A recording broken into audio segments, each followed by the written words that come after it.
I personally was struck by the fact that we saw an extension of the sanctions against Russia by the European Union yesterday. I mean, not a great way to kick off the party here in St. Petersburg when the 28 countries of the European Union say, guess what, you're still basically a pariah as far as we're concerned for another extended period of time.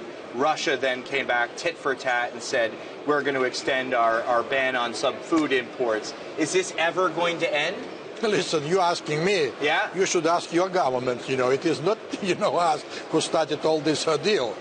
But, actually speaking, I will answer metaphorically. Yeah.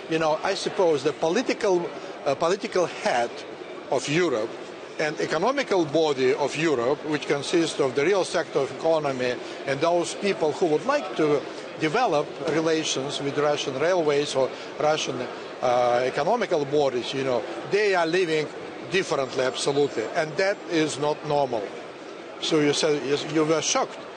We also considered previously that the so-called sanctions, because it is not a legal term, should be stopped by the wish of the European, European people and the European government. It is not the case. So we are living in this, and I hope sooner or later, the political head and the economical body of Europe will get together finally. And you're personally very much living it. You yourself are on the U.S. sanctions list. What? So what's up? It's been a year. Has that affected your ability to run Russian railways? I mean, how does that change your life as a chief executive? Well, I got more interest to my figure, to tell the truth. That is only the result. And, of course, because, those limits imposed on me by America and Australia, yeah. They did not actually influence my professional activity. And, I'm not limited in communication in Europe. I'm doing business as usual. Of course, I have in back mind when I'm meeting American partners that they should be concerned of doing business with me, not me. It seems to me, when I listen to Russian politicians, there's two schools of thought in this country.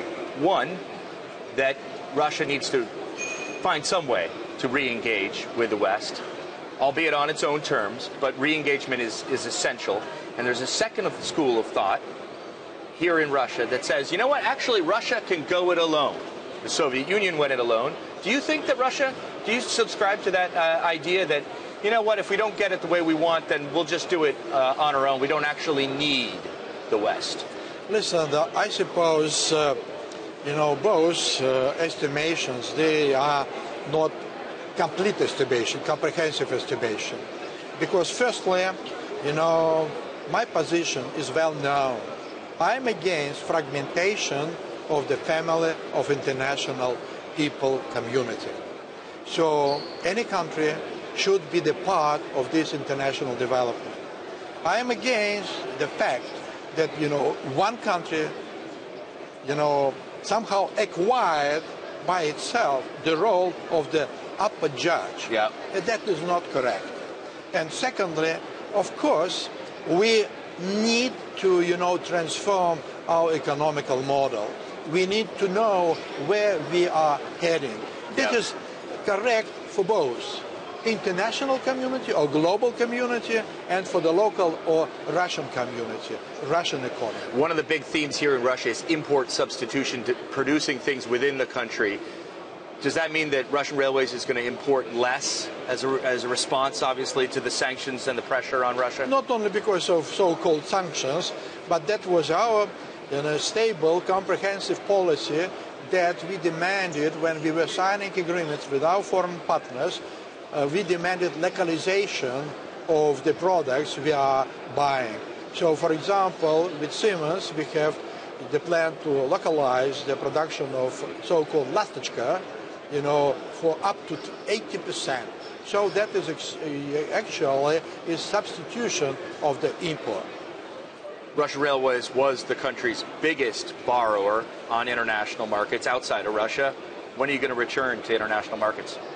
when we are welcome to return. Yeah. Because now we are limited because of the policy of the financial regulator in the United States of America imposing those limitations on the There are partners specific in Europe. restrictions on Russian railways borrowing abroad. Yeah. So you just, when the sanctions are lifted, you'll come back to the international market. It's that simple. There's no grudge. No. Yeah. What are you seeing?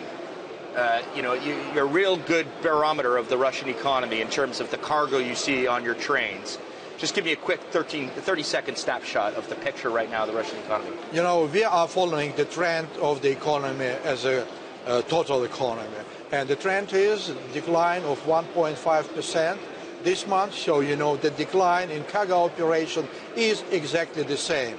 So the moment the economy will start to rise, this particular moment, our cargo operations will also rise. Very quick question on the high-speed railway between Moscow and the city of Kazan that you want to build. Yeah. An exciting project. Is it going to happen? How much would it cost? And given the climate, who's going to pay for it? Around 1 trillion rubles divided for 54, Yeah, $20 billion. Yeah, like $20 billion.